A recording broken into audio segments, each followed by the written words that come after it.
পেট্রোপণ্যের দাম কমেছে আন্তর্জাতিক বাজারে, তাহলে আমাদের এখানেও তার দাম কমানো উচিত বা কমা উচিত। সে দাম কম, কিন্তু খাজনার চেয়ে বাজেয়া বেশি, সরকার ট্যাক্স দিচ্ছে। এটাই তো বিষয়। আমরা সবসময় বলি যে বিজেপি সাধারণ মানুষের পক্ষে নেই, মিডল ক্লাসের পক্ষে নেই, গরিবের পক্ষে নেই, শুধু বড় লোকের পক্ষে রয়েছে। সেটারই আরেকটি উদাহরণ আমরা দেখতে পাই।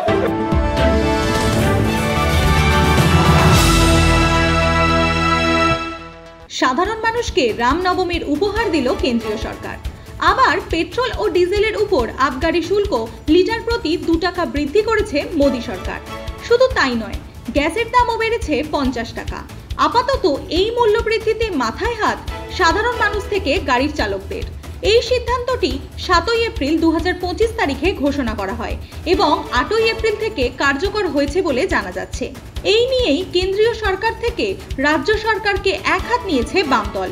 পেট্রোপণ্যের দাম বৃদ্ধি নিয়ে মুখ খুলেছেন তিনি। কি বলবো, পেট্রোল ডিজেলের দাম বাড়িয়েছে। দুনিয়াতে পেট্রোপণ্যের দাম এই মুহূর্তে বাড়ছে তা না, বরং এই গভর্নমেন্ট যখন এসেছিল তখন পেট্রোপণ্যের দাম যা ছিল, তারপরে পেট্রোপণ্যের দাম কমেছে আন্তর্জাতিক বাজারে, তাহলে আমাদের এখানেও তার দাম কমানো উচিত বা কমা উচিত। সে দাম কম, কিন্তু খাজনার চেয়ে বাজেয়া বেশি, সরকার ট্যাক্স দিচ্ছে। দিল্লি সরকার যতটা ডিজেলের দাম সমপরিমাণ প্রায় ট্যাক্স দেয়, দিল্লি সরকার সমপরিমাণ প্রায় ট্যাক্স দেয় রাজ্যের সরকার। 1 টাকার দামে কার্যত 3 টাকায় মানুষকে কিনতে হয়। এই ট্যাক্স দেওয়ার মধ্য দিয়ে ঘুর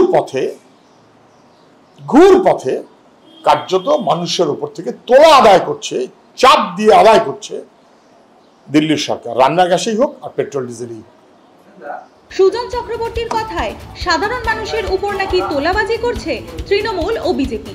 অন্যদিকে পেট্রোপণ্যের দাম বৃদ্ধি নিয়ে মুখে কুলু পেটেছে বিজেপি সরকার। রাজনৈতিক এই চক্রব্যূহ থেকে মাঝে পড়ে পিছছে আম জনতা। ট্যাক্সি চালক থেকে বাস চালক, ডিজেল পেট্রোলের দাম বাড়াতে নাজেহাল তারা। ভাড়া তো বাড়ছে না, গাড়ির পার্টসের দাম বেড়ে গেছে, এক্সাইজ বেড়ে গেছে, ট্যাক্স বেড়ে গেছে, ভাড়া সেরকম বাড়ছে না। এসি চালাতে হচ্ছে, তেল অনেক খেয়ে নিচ্ছে, ফ্যামিলি চালাতে অনেক সমস্যা হয়ে গেছে। এখানে থাকতে পারবো না, মানুষ এরকম করেছে, যা অবস্থা হয়ে গেছে আমাদের বলতে পারবো না। আন্দোলন করার পরও কিছু পাওয়া যায় না, মানে সামান্য হয়ে গেছে। না চাকরি আছে, না কিছু আছে, না ব্যবসা আছে, না গাড়ির মধ্যে লোক বসে, বাইক চলে যাচ্ছে, আমরা ট্যাক্স দিচ্ছি, বাইক ট্যাক্সও দিচ্ছে না, ও নিয়ে চলে যাচ্ছে। প্যাসেঞ্জার আমাদের অনেক মেরেছে। তেলের দামও বেড়েছে আর আমাদের পোষাচ্ছে না, তো কোনো মালিকের পোষাচ্ছে না। গাড়ি ক্যান্সেল হয়ে গেছে, সেসব গাড়ি নেওয়ার জন্য মালিককে বলছে না গাড়ি নেবো। তেলের দাম এত বেড়ে যাচ্ছে আর ভাড়াই হচ্ছে না, অনেক সমস্যা। আমরা দেখেছিলাম এর আগেও তেলের দাম বেড়েছে, আবার বাড়ছে, আপনারা বারবার ভাড়ার জন্য দাবি করছেন। বাড়ছে ঠিক সব হচ্ছে, তো দেখি মালিকের পোষাচ্ছে না। তো আমাদের তো 500-600 টাকা হয়ে যাচ্ছে, তো মালিকের বাঁচিত হচ্ছে না। কিস্তি দেবে কোথায় দেওয়া মালিক? পেট্রোল ডিজেল ছাড়া জীবন তো চলবে না, কিন্তু এই হারে দাম বাড়লে সাধারণ মানুষের কথায় দিন দিন বেঁচে থাকাই যেন দুর্বিষহ হয়ে উঠছে। এই বিষয়ে তৃণমূল নেত্রী সায়নী ঘোষের কথায় কেন্দ্রীয় সরকার নাকি কখনোই গরিব মানুষের কথা ভাবে না। এটাই তো বিষয়। আমরা সবসময় বলি যে বিজেপি সাধারণ মানুষের পক্ষে নেই, মিডল ক্লাসের পক্ষে নেই, গরিবের পক্ষে নেই, শুধু বড় লোকের পক্ষে রয়েছে। সেটারই আরেকটি উদাহরণ আমরা দেখতে পাই।